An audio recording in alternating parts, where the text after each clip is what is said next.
Selamat datang kembali. Kali ini kita mau dalam ini. Satu fondasi penting banget dalam berpikir strategis.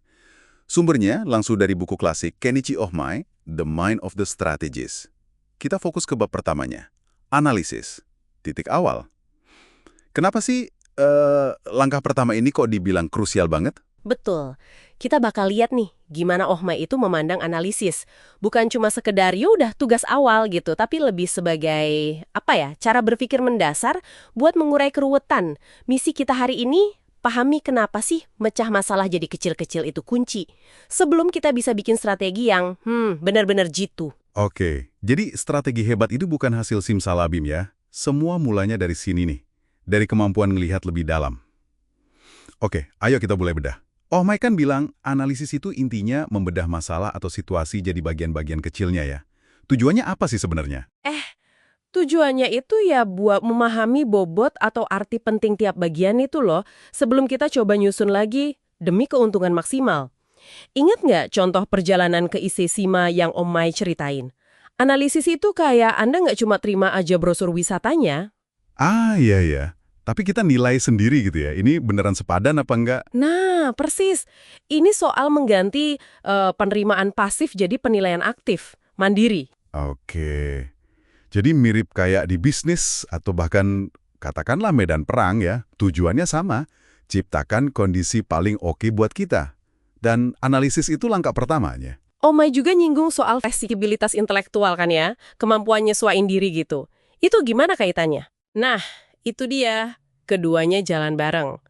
Analisis yang bagus itu butuh pikiran yang terbuka, yang siap nanggepin perubahan situasi. Bukan yang kaku, terpaku sama asumsi awal. Dan analisis efektif itu kata Omai mulainya dari pertanyaan yang tepat. Ini penting banget nih. Benar. Dia bedain tuh antara pertanyaan yang fokusnya ke gejala aja, misalnya gimana ya cara ngurangin lembur karyawan gitu kan, sama pertanyaan yang beneran gali solusi akar masalah. Kayak, sebenarnya jumlah staf kita cukup nggak sih? Atau keahlian mereka udah pas belum sama kerjaannya? Tepat sekali. Contoh lembur itu jelas banget bedanya kan? Iya, kelihatan banget. Pertanyaan kedua itu langsung ngarahin kita ke kemungkinan masalah yang lebih struktural ya. Betul.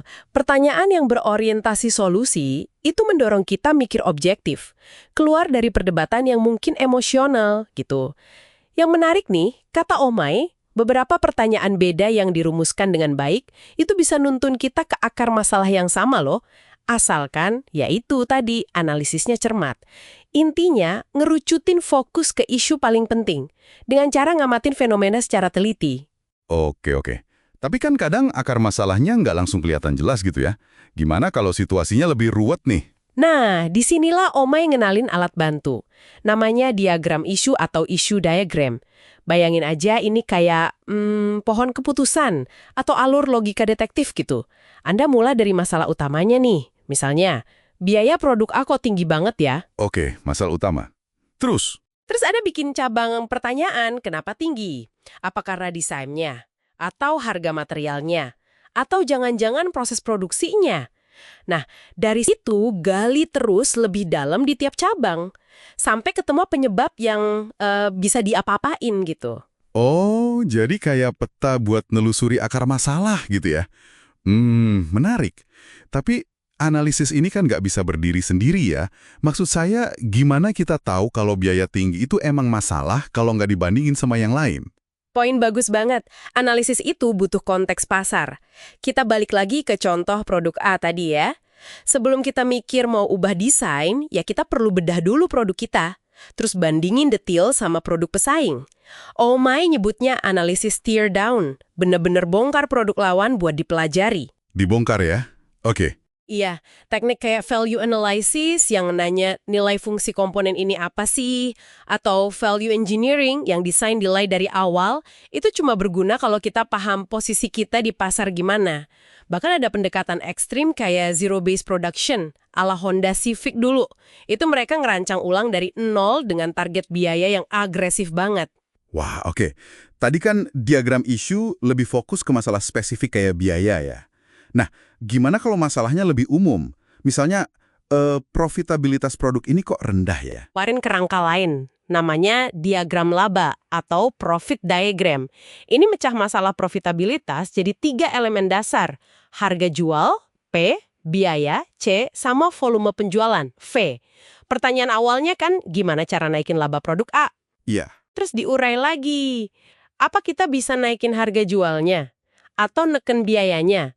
Atau kita genjot volume penjualannya? Dan tiap cabang ini nanti punya sub-analisisnya lagi. Lebih detail. Paham. Jadi, kedua diagram ini, isu sama laba, intinya sih alat bantu berpikir ya, biar terstruktur gitu. Buat mecah masalah gede jadi lebih kecil dan lebih gampang dikelola. Persis.